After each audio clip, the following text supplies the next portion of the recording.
അപകടത്തിലാണ്. ഹിന്ദു അവഗണനകൾ നേരിടുകയാണ്. ഇത് സത്യമാണ്, സത്യം തന്നെയാണ്. ആരാണ് ഹിന്ദുവിനെ അപകടപ്പെടുത്തിക്കൊണ്ടിരിക്കുന്നത്? ഹിന്ദുവിനെ അവഗണിക്കുന്നത് ആരാണ്? സവർണ ഫാസിസ്റ്റുകൾ, മേൽജാതിക്കാരായ ആളുകൾ. പഴയ കാലങ്ങളൊക്കെ നമുക്ക് മറക്കാം. പുതിയ കാലഘട്ടത്തിൻ്റെ കാര്യങ്ങൾ നമുക്ക് സംസാരിക്കാം. ഹിന്ദു അവഗണിക്കപ്പെടുന്നത് എവിടെയൊക്കെയാണ്? ബാബരി മസ്ജിദ് തകർത്ത് അവിടെ ഒരു ക്ഷേത്രം പണിതു. അതിൻ്റെ ഉദ്ഘാടനത്തിന് രാജ്യത്തിൻ്റെ പ്രധാനമന്ത്രി തന്നെ തന്ത്രിവേഷം കെട്ടിവന്നു. ഉദ്ഘാടന ചടങ്ങിൽ സംബന്ധിച്ച എല്ലാ ആളുകളും ഉന്നത കുലത്തിൽപ്പെട്ട ആളുകളും സമൂഹത്തിൽ ഉന്നത നിലവാരം പുലർത്തുന്ന ആളുകളുമാണ്. പക്ഷേ രാജ്യത്തെ പ്രഥമ പൗരനെ അവിടേക്ക് ക്ഷണിച്ചില്ല. കാരണം ആ പ്രഥമ പൗരൻ അവർണനായിരുന്നു.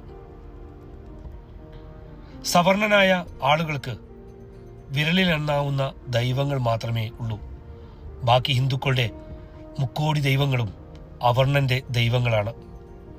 ആൽമരച്ചൂട്ടിലും അരയാലിൻ കീഴിലും ഗ്രാമങ്ങളിലും തൻ്റെ വീടിൻ്റെ തൊട്ടടുത്തും ചെറിയ ചെറിയ കാവുകളും ക്ഷേത്രങ്ങളും പണിത് പ്രതിഷ്ഠിച്ച ദൈവങ്ങൾ മാത്രമാണ് അവർണനുള്ളൂ.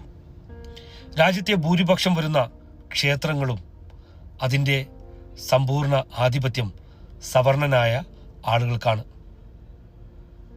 ഇന്നേ വരെ സവർണന്റെ വീട്ടിൽ നിന്ന് ഇന്ന് പുതിയ കാലത്ത് നിങ്ങളുടെ വീട്ടിലേക്ക് ഒരു വിവാഹാലോചന ആരെങ്കിലും നടത്തിയിട്ടുണ്ടോ? നിങ്ങളുടെ വിവാഹ സൽക്കാരത്തിന് സവർണനായ എത്ര ആളുകൾ പങ്കെടുത്തിട്ടുണ്ട്? പലവരും ഇന്ന് പൂണൂലിന് വേണ്ടി മത്സരിക്കുകയാണ്, സവർണനാകാൻ വേണ്ടി. എന്തിനു വേണ്ടിയാണ് അവർ മത്സരിക്കുന്നത്? അവർക്കറിയാം, ഇന്നും അവർണനായ കീഴ്ജാതിക്കാരായ ആളുകൾ ഇന്നും മനുഷ്യരല്ല എന്നാണ് സവർണരായ ആളുകളുടെ വിചാരം. മുസ്ലിങ്ങളുടെ പ്രധാന ദർഗകളായ അജ്മീറും ഉള്ളാളവും ഹാജി അലിയുടെയും അങ്ങനെ വരുന്ന ദർഗകളിൽ ചെന്ന് തങ്ങളുടെ ആഗ്രഹ സഫലീകരണത്തിന് നേർച്ചകൾ നേരുന്ന സവർണരായ ആളുകൾ നിങ്ങളുടെ മുക്കോടി ദൈവങ്ങളുടെ അടുത്ത് വന്ന് 1 രൂപയുടെ കാണിക്ക വെച്ചത് നിങ്ങൾ കണ്ടിട്ടുണ്ടോ? മാറുമറക്കരുതെന്ന് പറഞ്ഞത് ആരാണ്? അവരുടെ ക്ഷേത്രത്തിന്റെ 7 അകലത്ത് പോലും സഞ്ചരിക്കാനുള്ള യോഗ്യത നിങ്ങൾക്കില്ല എന്ന് പറഞ്ഞത് ആരാണ്? സ്വന്തം വീട്ടിൽ വളർത്തുന്ന നായ്ക്കളുടെ വില പോലും നൽകാത്ത, ആ പാത്രത്തിൽ പോലും ഭക്ഷണം നൽകാതിരുന്നത് ആരാണ്? നിങ്ങളുടെ ശത്രു യഥാർത്ഥത്തിൽ ആരാണ്? സവർണരാണോ? മുസ്ലിങ്ങളാണോ? ക്രിസ്ത്യാനികളാണോ? പിന്നോക്ക വിഭാഗത്തിൽപ്പെട്ട ആളുകളാണോ? നിങ്ങൾ ആർക്കെതിരെയാണ് വിദ്വേഷം പറഞ്ഞുകൊണ്ടിരിക്കുന്നത്? യഥാർത്ഥത്തിൽ നിങ്ങളുടെ ശത്രു ആരാണ്? സവർണ ഭീകരർ തന്നെയല്ലേ? കൗശലക്കാരനായ കുറുക്കനെ പോലെ അവർ പെരുമാറുകയാണ്.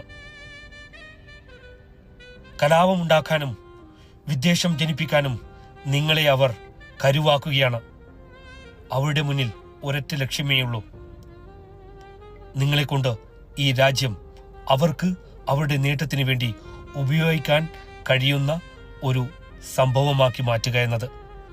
പക്ഷെ അത് നടക്കില്ല എന്ന് അവർക്കും അറിയാം.